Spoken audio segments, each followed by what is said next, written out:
My coworkers laughed when I got fired and called me a loser, so I started my own company and hired all their bosses. I'm a 29-year-old guy, and I used to believe loyalty at work meant something. I thought that if you showed up every day, gave your best, and treated people with respect, the company would notice. For 6 years, I poured myself into that job at a mid-sized tech firm late nights. Skipped weekends, fixing bugs no one else could touch. I wasn't the smartest guy in the room, but I was dependable. The kind of guy who double-checked his work before leaving, who covered for others when they called in sick, and who genuinely believed that teamwork mattered. But that belief made me a target. The office had its own ecosystem, a little circle of loud voices that thrived on gossip and shortcuts. Brad, the self-proclaimed idea guy, and Melissa, his echo chamber, ruled that space like high school bullies and business casual. I'd catch them smirking whenever I stayed late, whispering jokes like, "Look, the teacher's pet's pulling another all-nighter." I laughed it off at first. Thought it was harmless teasing one Friday evening. As I was finalizing a client report, Brad passed my desk and said, "Man, you really think this company cares? You're breaking your back for scraps."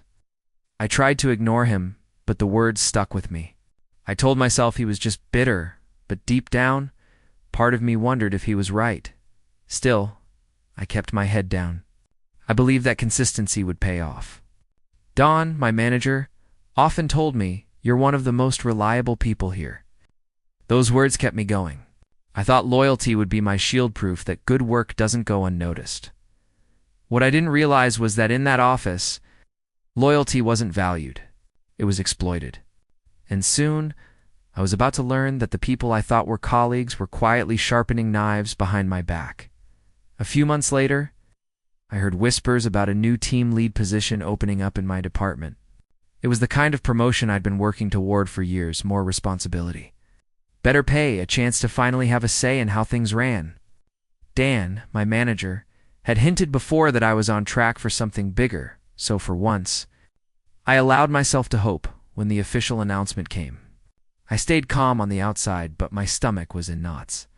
I'd built half the systems that department used, trained nearly every new hire, and handled client issues that Brad and his crew always dodged. For once, I thought merit might actually matter. A week later, Dan called me into his office. He smiled, but it wasn't the kind that reached his eyes. "You've been doing great work, really," he started, "but upper management feels we need someone who's more people-oriented. Someone who can inspire energy in the team." My chest tightened. "So," I asked quietly, "who'd they pick?" He hesitated, then said, Brad." I felt the air leave my lungs. Brad, the guy who spent half his day cracking jokes and taking credit for other people's work? I forced a nod and muttered, "Got it." Congrats to him. But inside I was burning. As I walked back to my desk, Melissa smirked, whispering something to the others that made them all snicker. Brad strutted over later, clapped me on the shoulder, and said, "Guess hard work isn't everything, huh, buddy?" That night, I stayed late again, out of dedication this time, but to avoid everyone's eyes. I stared at the office lights reflecting off my monitor, realizing something painful: loyalty might keep you safe for a while. But in places like this, it only makes you easy to step on. After Brad got the promotion, everything changed, and not for the better. He strutted around the office like he owned it, delegating tasks he didn't understand and holding pointless meetings just to hear himself talk. Suddenly, half of his workload fell on me. "You're the detail guy," he'd say with a fake grin, tossing me half-finished reports. "You're faster anyway." I told myself it was temporary, that Dan would see through it eventually. But weeks passed. The praise Brad got from upper management only grew louder. Then came the day everything started to unravel. I walked into the office early and found Melissa sitting at my desk. She looked startled, then laughed nervously. "Oh, I was just checking something," she said, closing out a document I didn't recognize. It looked like one of our client contracts, but the formatting was off. I didn't think much of it then. I should have. A few days later, HR called me in. The woman across the table looked stern. "We've had a complaint about you mishandling sensitive client information," she said. My mind went blank. "What?" "That's impossible," I stammered. But then she turned her screen toward me and there it was. my login credentials tied to a confidential file that had been tampered with. I tried explaining, insisting there must be a mistake. Dan sat beside her, arms crossed, looking disappointed but detached. "Just be honest," he said quietly. "Did you access the file?" My throat tightened. "No, I swear I didn't." When I left that room, I felt something heavy inside me break. The people I'd helped, the work I'd done, it all meant nothing now. In the hallway, I caught Brad's eye. He smiled slightly, that smug, knowing smile. And that's when it hit me. This wasn't an accident. It was a setup. The official email came the next morning. Termination effective immediately due to breach of data policy. My hands went numb as I read it over and over, the words blurring on the screen. I barely had time to process before HR summoned me again, this time with security waiting at the door. They handed me a cardboard box, like it was a mercy gesture, and told me to collect my personal items. I walked through the open office, every step echoing louder than it should have. Conversations paused. Heads turned. Whispers spread like wildfire. Brad sat at his desk, spinning in his chair with that smug grin plastered on his face. "Tough break, man," he said, fake sympathy dripping from his voice. Melissa chuckled. Guess being the teacher's pet didn't pay off after all. I wanted to scream to call them out, but I knew it wouldn't matter. The damage was done. Their lies were already written into official reports. Dan stood by the door, avoiding my eyes. I stopped in front of him, desperate for some sign that he believed me. "You know I wouldn't do that," I said quietly. He sighed, rubbing his temples. "I wish I could help, but this decision came from higher up." That's all I could think. Years of loyalty erased by a shrug. As I left the building, I heard laughter behind me, short, sharp, and cruel. I turned for one last look. Brad had gathered a few coworkers around, showing them something on his phone. Melissa leaned in, covering her mouth as she laughed. My stomach twisted. Later that night, scrolling through social media, I saw a post from one of them, a photo of the team celebrating new leadership with a toast. The caption read, "Out with the old, in with the bold." That was it. The final gut punch. 6 years of my life gone. My reputation shattered, and the people I once called teammates were laughing as they watched me fall. The first few weeks after getting fired felt like living underwater, everything muted, heavy and distant. I'd wake up before sunrise out of habit, stare at my work clothes hanging in the closet, and then remember I had nowhere to be. My inbox filled with rejection emails. "We've decided to move forward with other candidates." I must have applied to 50 jobs in 2 weeks.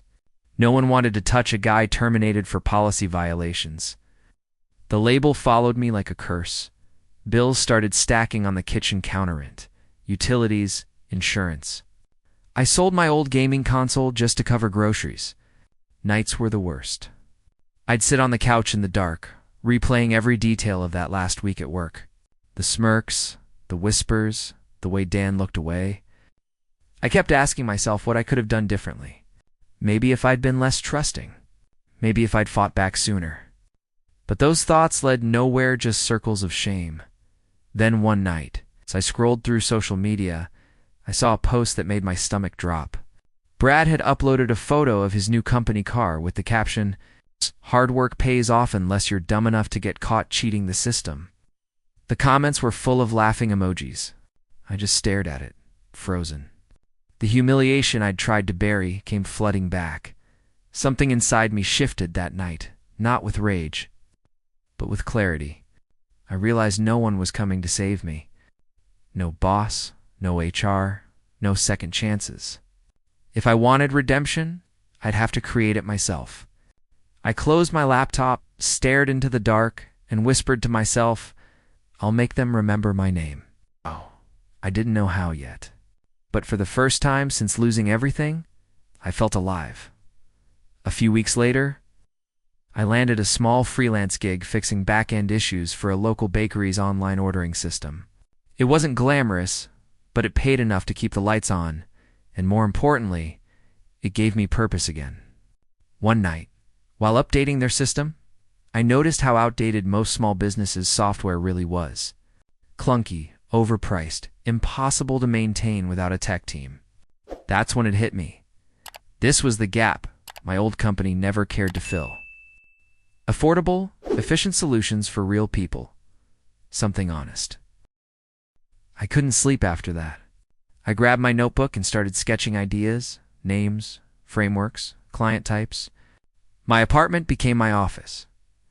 Whiteboard covered in sticky notes, instant noodles for dinner, coffee for breakfast. The silence that once haunted me now felt like fuel. I'd been loyal to the wrong people for too long. It was time to build something that couldn't be taken from me. Still, doubt lingered. Who was I to start a business? I didn't have investors or connections, just a worn-out laptop and a bruised ego. But then I remembered something Dan once said before betraying me. "You're the most reliable guy here." Maybe he was right, just not in the way he meant. I started coding prototypes, building small tools for local shops and voice trackers, appointment systems, customer dashboards. Word spread slowly, but it spread. Then one day I got a call from an old colleague, Priya. She'd left the company months before the drama. "I heard what they did to you," she said. "You didn't deserve that. If you're starting something, I'm in." For the first time in months, I smiled, a real one. I wasn't just rebuilding a career. I was reclaiming my dignity. The fire that humiliation started was now something stronger, and deep down, I knew this was only the beginning. 3 months later, things finally started to move. Priya and I worked out of my cramped apartment, 2 laptops on a folding table, wires snaking across the floor, half-empty coffee mugs everywhere. We called our project Novatech Solutions. Our mission was simple: make powerful tools accessible for small businesses that big firms ignored. At first, it felt like shouting into the void. Cold emails, unanswered proposals, long nights of debugging code that refused to work. But then, one Thursday morning, everything changed. A local logistics company, ironically. One of the clients my old firm had once turned away, reached out. They needed a system overhaul, fast. We spent sleepless nights building a working prototype, and when we presented it, their CEO leaned back, grinning. "This," he said, "is exactly what we've been looking for." They signed the contract that same week. Our first real deal. We celebrated with cheap takeout and 2 cans of warm beer. Priya laughed. "You realize we just beat your old company to a client they rejected, right?" I hadn't thought of it that way. But now that she'd said it, I couldn't stop smiling. The irony was delicious. Weeks passed and more clients came, mostly through word of mouth. Each success chipped away at the bitterness that had consumed me. Then, one night, during a networking call, an old acquaintance let something slip. My former company was struggling. Brad's visionary leadership had driven away major accounts. Dan had been quietly demoted. It should have felt like closure, but instead it sparked something else: curiosity, maybe even resolve. I realized my story wasn't over yet. They hadn't just fired me, they'd built the fire I was now thriving in. And without knowing it, they were about to hand me the perfect opportunity to return the favor. Within a year, Novatech exploded far beyond what I'd imagined. What started in my apartment grew into an actual office, bare walls, second-hand desks, and a cheap espresso machine that somehow held the team together. We went from 2 people to 12, then 20. Priya managed operations like a pro while I focused on development and client relations. Every week brought a new contract. And every new contract pushed my old company further into the shadows. But success didn't erase the memories. Sometimes late at night after everyone left, I'd sit at my desk and replay that day I got fired. The looks, the way Dan avoided my eyes. Those moments fueled me. Not out of vengeance, but as a reminder of how quickly loyalty can be discarded. I promised myself I'd never run a company like that. Then one morning, Priya walked in holding her phone. "You're going to want to see this," she said, smiling. It was a news article. Tech firm struggles after leadership shift, mass client exodus. The photo at the top was Brad shaking hands with some investor, looking confident but exhausted. According to the article, morale was collapsing, departments were under review, and several senior managers were leaving. I read every word, not out of schadenfreude, but validation. The system that broke me was finally cracking under its own weight. That same week, got an unexpected email from a senior executive of my old company. The subject line read, "Partnership Opportunity." I almost laughed out loud. Priya raised an eyebrow. "Are you actually considering it?" I stared at the screen for a long moment, then smiled. "Oh, I'm considering it," I said quietly. "Just not the way they think." Something inside me shifted again, not anger this time, but purpose. The tables were about to turn. A week later, I walked into a high-rise conference room that smelled faintly of burnt coffee and desperation. The room belonged to my old company only now. The once bustling office felt hollow. There were fewer people, fewer smiles, and none of the arrogance that used to hang in the air. Dan was already there, waiting. His suit looked a little too big, his hair grayer than I remembered. When he saw me, he forced a polite smile. "You've done well for yourself," he said, trying to sound casual. I nodded, taking a seat across from him. "You wanted to discuss a partnership?" He cleared his throat, avoiding eye contact. "Our systems have fallen behind. We're hemorrhaging clients, and our board believes a collaboration with Novatech could help us modernize." The irony nearly made me laugh out loud. A year ago, this man watched me get escorted out of the building without saying a word. Now he was asking for help. Halfway through the meeting, the door opened, and there they were, Brad and Melissa. My pulse spiked, but I kept my face neutral. Brad's confidence was gone. He looked thinner, tired, his once cocky grin replaced by a nervous twitch. Melissa gave me a stiff smile, her voice softer than I'd ever heard it. "Hey, it's been a while." I let the silence hang. "It has," I said flatly. Dan tried to steer the conversation back. "We think there's potential for synergy," he said, using corporate jargon to hide the desperation in his tone. I leaned back in my chair, studying them. "Maybe," I said slowly, "but I'll need to think about whether it aligns with our values." They all nodded, trying to hide their discomfort. As I stood to leave, I glanced at the company's logo on the wall, once a symbol of pride, now a relic of decay. Walking out, I didn't feel revenge. I felt power. Quiet, steady power. But what I had planned next would make them remember exactly who they underestimated. The following month was the most strategic and satisfying period of my life. Instead of rejecting their offer outright, I played the long game. I kept communication open, attending collaboration meetings, and exchanging friendly emails with their senior executives. What they didn't realize was that those same executives, the ones holding the company together, were already talking to me privately. I offered them something their current employer couldn't respect: equity and freedom from Brad's ego-driven leadership. One by one, they accepted. By the end of the quarter, I had quietly recruited 3 of their top managers and a senior engineer who'd been with the company for 10 years. They didn't even see it coming. When Novatech announced its new leadership expansion online, the industry press picked it up immediately. Rising tech startup hires away senior talent from competitor. Inside their walls, panic spread fast.